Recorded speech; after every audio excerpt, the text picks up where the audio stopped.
Guys, may kwento lang ako ba kasi first time ko makarinig ng ganito dito sa Saudi. Yung may multo-multo.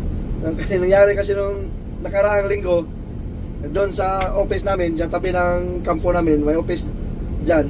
Tapos, dalawang office yan. Tapos, pinagwardyahan ng bangla kasi may mga ninakaw. Ngayon, pinagwardyahan ng bangla.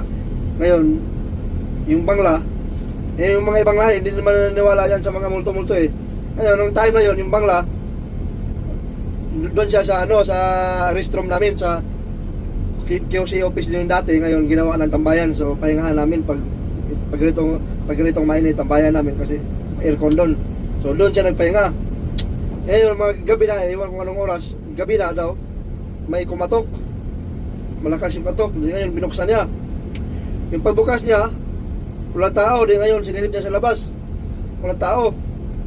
Ngayon pagpasok niya ulit, yung pumasok na siya, biglang may malapit daw sa kanya na tao. Takot na takot yung bangla.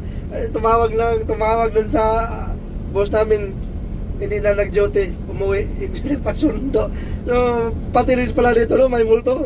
Ngayon pala ako nakarinig na may multo din dito pala sa Saudi. So, yun lang yung kwento ko guys. Maraming salamat. Elvis.